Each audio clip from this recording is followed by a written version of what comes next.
அறுவடைக்கு தயாராக இருந்த பயிர்கள் தண்ணீரின்றி கருகிய வாழைகளும் சூறாவளி காற்றினால் சேதமடைந்த வாழை பயிர்களுக்கு இழப்பீடு வழங்க கோரி விவசாய சங்க பிரதிநிதிகள் ஆட்சியர் அலுவலகத்தில் ஆர்ப்பாட்டம்.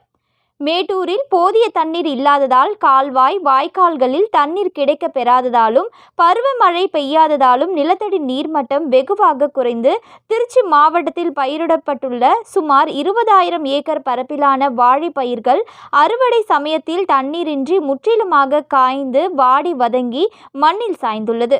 இது விவசாயிகளுக்கிடையே மிகவும் கவலையடைய செய்துள்ளது. கந்துவட்டி வங்கிகள் மற்றும் கூட்டுறவு சங்கங்களில் கடன் பெற்று வாழை சாகுபடி செய்து ஏக்கருக்கு 2 லட்சம் வரை செலவிட்டுள்ளதால் பாதிக்கப்பட்ட விவசாயிகளுக்கு தமிழக அரசு உரிய இழப்பீடு வழங்க வேண்டும் என்பதை வலியுறுத்தி இன்றைய தினம் பல்வேறு விவசாய சங்கங்களின் பிரதிநிதிகள் மாவட்ட ஆட்சியர் அலுவலகத்தில் கண்டன ஆர்ப்பாட்டத்தில் ஈடுபட்டனர்.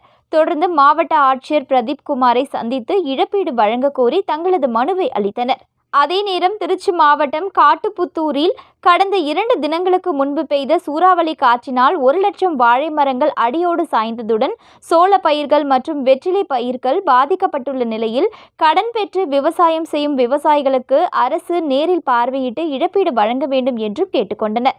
காவிரி நதிநீர் ஆணையம் மற்றும் நீதிமன்றத்தின் உத்தரவை மதிக்காமல் கர்நாடக அரசு தமிழகத்திற்கான தண்ணீரை வழங்கவில்லை என்றும் போர் போட்டும் தண்ணீர் கிடைக்காமல் பயிர்களுக்கு தண்ணீர் இல்லாமல் சாகுபடி செய்ய முடியாமலும் இதுபோன்ற தண்ணீரின்றி கருகும் பயிரால் கடன் தொல்லையால் விவசாயிகள் விபரீத முடிவுக்கு தள்ளப்படுவதை தடுக்க தமிழக அரசு நடவடிக்கை எடுக்க வேண்டும் என கேட்டுக்கொண்டனர்.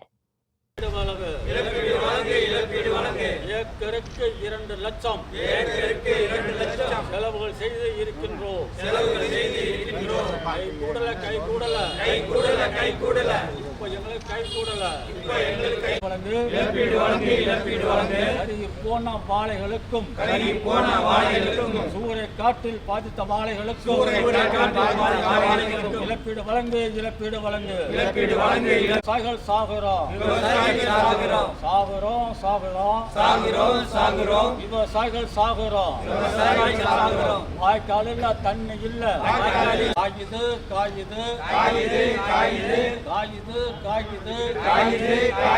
சாகுபடி வாழை பயிர்கள்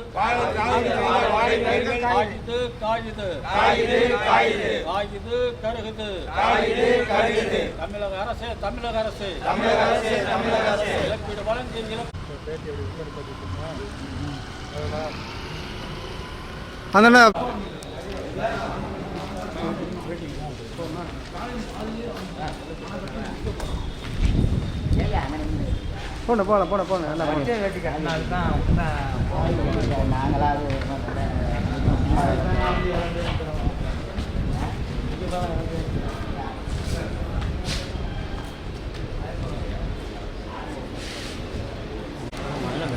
பார்க்குறீங்களா இல்லையா?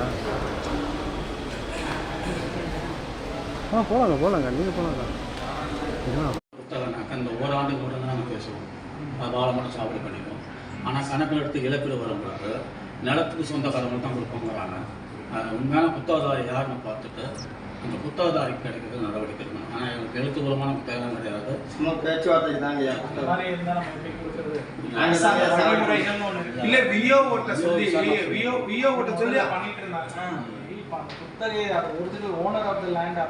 கடந்த 3 ஆண்டுகளாக மேட்டூர் அணையில் போதிய தண்ணீர் இருந்ததுனால ஜூன் 12ஆம் தேதி திறக்கப்பட்டது.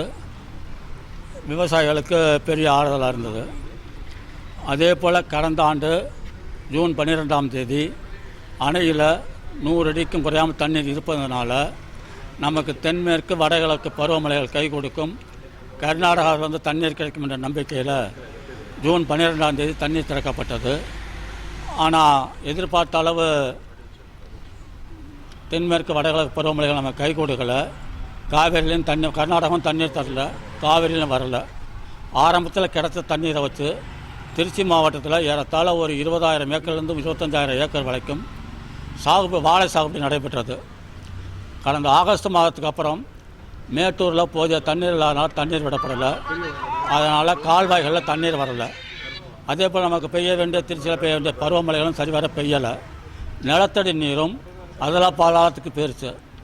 60 அடி 70 அடி இடையில் கிடைச்ச தண்ணீர் இன்றைக்கி 100-120 அடிக்கு கீழே போய் கூட தண்ணி சரியாக கிடைக்க மாட்டேங்குது. அதனால் எங்களால் வாழைக்கு சரியாக தண்ணீர் கிடைக்கிறதுனால தண்ணீர் பாய்ச்ச முடியல. இப்போ அத்தனை வாழைகளும் ஏறத்தாழ அடிக்கிற இந்த சுட்டரிக்கும் வெயிலில் வெப்பம் தாங்காமல் அப்படியே வதங்கி ஒளிஞ்சு விழுகுது. எங்களுக்கு ஏறத்தாழ 11 மாதத்தில் கிடைக்க வேண்டிய சாகுபடி இப்போ 9 மாதத்தில் வந்துட்டு பார்த்திங்கனாக்க கதிர் வீணி பூவும் பிஞ்சும் உள்ள நிலையில் அப்படியே வாடி வதங்கி விழுவுறதை பார்த்துட்டு எங்களால் தாங்க முடியல. அந்த அளவுக்கு வேதனையோடு இருக்கிறோம்.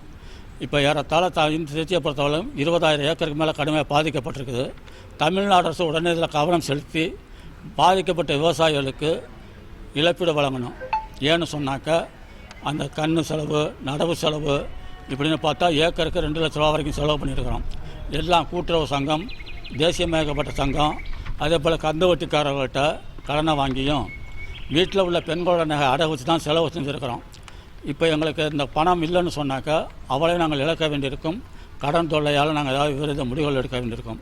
ஒரு உதாரணத்துக்கு சொல்லணும்னாக்கா 17-18 ஆண்டுகளில் இது போல் ஒரு கடுமையான வறட்சி ஏற்பட்டு தமிழகத்தில் சாகுபடியான விவசாயம்லாம் கருவினதை பார்த்துட்டு ஏறத்தாழ 500க்கும் மேற்பட்ட விவசாயிகள் தற்கொலை செய்து கொண்டாங்க. அந்த நிலைமை இப்போ மீண்டும் வருமோ என்ற அச்சம் எங்களுக்கு ஏற்பட்டிருக்கிறது. எனவே தமிழ்நாடு அரசு உடனே கவனம் செலுத்தி பாதிக்கப்பட்ட விவசாயிகளுக்கு, வாழை விவசாயிகளுக்கு, அதே போல் 5ஆம் தேதி இரவு காட்டுப்புத்தூரில் வீசின சூறைக்காற்றில் ஒழிஞ்சு போன வாழைகளுக்கும் உரிய இழப்பீடு வழங்கி வாழை விவசாயிகளை காப்பாற்ற வேண்டும் என தமிழ்நாடு அரசு நாங்கள் மீண்டும் மீண்டும் கேட்டுக்கொள்கிறோம். இன்றைக்கு குறிப்பாக தமிழ்நாட்டிலே வறண்டு போன வானிலையும் வறண்டு போன காவேரியுமாக இருக்கின்ற இந்த சூழ்நிலையில் திருச்சி மாவட்டத்திலே ஏறக்குறைய சுமார் 30,000 ஏக்கர் வாழை சாகுபடி செய்து இன்றைக்கு போதிய தண்ணீர் இல்லாத காரணத்தினால் அனைத்து வாழைகளும் அழிந்துவிட்ட நிலையில் இன்றைக்கு மிகப்பெரிய வருத்தத்துடன் இன்றைக்கு திருச்சி மாவட்ட ஆட்சித்தலைவரை சந்திக்கிறதுக்கு வந்திருக்கிறோம். காவேரியிலே தண்ணி இல்லை என்பது ஒருபுறம் இருந்தாலும் கூட ஆணையத்தினுடைய உத்தரவின்படியும் நீதிமன்றத்தினுடைய உத்தரவுபடியும் நமக்கு தமிழகத்துக்கு கொடுக்க வேண்டிய தண்ணீரை கர்நாடகா ஒழுங்காக கொடுக்காத காரணத்தினாலும் இன்றைக்கு இந்த நிலைமை ஏற்பட்டிருக்கிறது என்பதை வருத்தத்துடன் நாம் சொல்லிக்கொள்ள விரும்புகின்றோம். ஏனென்று சொன்னால் கர்நாடகா அவர்கள் தனக்கு வருகின்ற தண்ணீரிலே இத்தனை சதவிகிதம் நம்ம கொடுக்க வேண்டும் என்று ஒரு ஆணை இருந்தும் கூட, ஒரு நீதிமன்றத்தினுடைய உத்தரவு இருந்தும் கூட அவர்கள் எத்தனையோ முறைகள் நாம் கேட்டுக்கொண்டதுக்கு இணங்க அவர்கள் செய்விக்கவில்லை. இத்தனைக்கும் காரணம் கர்நாடகா என்று சொன்னால் அது மிகையாகாது. இருந்தாலும் கூட இன்றைக்கு மேட்டூரிலே தண்ணீர் இல்லை என்ற காரணத்தினால் தண்ணீர் எடுத்து விடக்கூட முடியாத ஒரு சூழ்நிலை. நாங்கள் போர் பம்பு செட்டிலே சாகுபடி செய்து கொண்டிருக்கின்ற இந்த சூழ்நிலையில் காவிரியிலே தண்ணீர் இல்லை என்ற காரணத்தினால் நாளுக்கு நாள் போருடைய ஆழம் அதிகமாக போய்கொண்டிருக்கின்ற காரணத்தினால் போரிலும் தண்ணீர் வரவில்லை என்பது துரதிர்ஷ்டவசமாக நாங்கள் நினைக்கின்றோம். இந்த சூழ்நிலையில் மத்திய அரசு, மாநில அரசு இரண்டுமே இன்றைக்கு ஆணையத்திற்கு உத்தரவிட்டு இன்றைக்கு மக்களுக்கு முதலிலே இன்றைக்கு விவசாயம் பாதிக்கப்பட்டிருந்தாலும் கூட இன்றைக்கு மக்களுக்கு குடிநீர் தண்ணீர் என்பது மிகப்பெரிய ஒரு விஷயமாகவும், தொழிற்சாலைகளுக்கு தண்ணீர் என்பது அடுத்த விஷயமாக எடுத்துக்கொண்டாலும் கூட இவை இரண்டிற்கும் அவர்கள் தண்ணீர் வாங்கக்கூடிய பொறுப்பு அவர்களுக்கு இருக்கிறது. மக்களுக்கு குடிநீர் இல்லை என்று சொன்னால் குடிநீர் இல்லை என்ற காரணத்தினாலே மக்கள் அதிக அளவிற்கு இறப்பு விகிதாச்சாரம் இருக்கும் என்ற ஒரு பயமும் எங்களுக்கு இருக்கின்றது. ஆதலால் உடனடியாக மத்திய மாநில அரசு இதற்கு நடவடிக்கை எடுக்க வேண்டும் என்பது விவசாயிகள் மட்டுமல்ல, தமிழகத்தினுடைய மக்களுடைய ஆதங்கமாகவும் இது இருக்கிறது என்பதை நாங்கள் சொல்லிக் கொள்கிறோம்.